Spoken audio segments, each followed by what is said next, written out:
I think Monkey is very honest about all of the realities of life and that it's not just all, a bowl of cherries, and that you come up against a lot of obstacles and conflict in your life. And I think the character of Beetle really throws her off because Beetle functions in a very, very different way. And so that kind of frustrates her a little bit. These are two characters that really have nothing in common with each other and will fight tooth and nail, or she'll fight tooth and nail, and Beetle will kind of just roll over and act silly and aloof.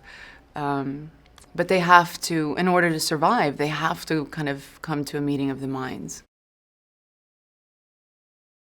She's dry, she's fierce, she's funny, she's cynical, she's very honest, brutally honest.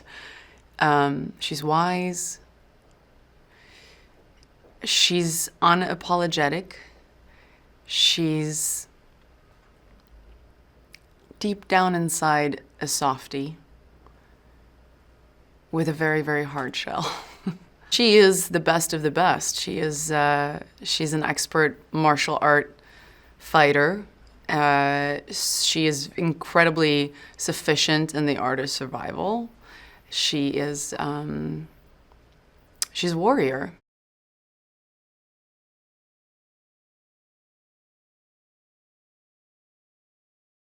Goofball, highly selective memory, forgets a lot. What I liked about Beetle when I took on Beetle was my kids' favorite characters in all animated features are the goofball. They love the slapstick comedy. They love the one that does the Charlie Chaplin falls. They love the Buster Keaton of the animated world characters. They never like the main guy. They never like the hero. They always like the goofball that gets the laughs. And so I was like, yes, Beetle's perfect for me.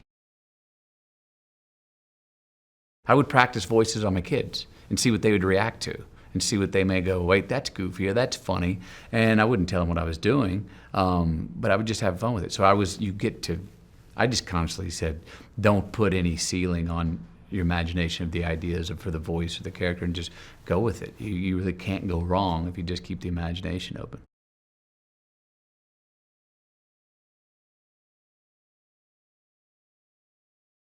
The challenges in doing stop motion are like, any animation, you really have to sort of make the voice your best, because that's the only chance you're going to get in the film, your voice. So it has to be the best. You have to give it your all. The biggest surprise, I think, were the set buildings and, the puppets. Like, the puppet here, they can actually move, and they're so good and they're so lifelike when you touch them and feel them. I mean, I did the tour today and it was just so good, Like, you see how much work goes into all of this film, and, you think you've got the hardest job, saying these words right, but these people, like, they're the talent, really, aren't they?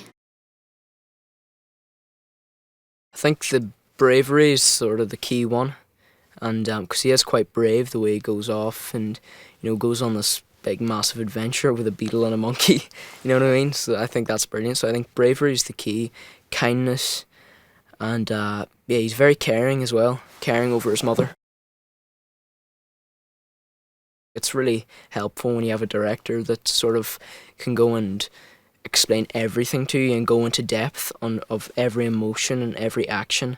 So he was just brilliant to have there to go back to and discuss the different ways we could say something, because it was quite a contrast from going from acting to voice acting, you know what I mean?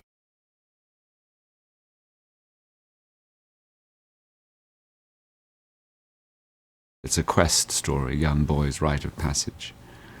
It seemed to have great, strong mythical themes of facing demons, loss of parents, coming to terms with that, interior courage, faith, belief, big classic themes from myths and legends, which always fascinated me when I was a child. Hi, here's an interesting movie fact for you. Each frame of the CGI scenes in Jane Cameron's Avatar, 1/24th of a second, took an average of 47 hours to render. Can you believe it?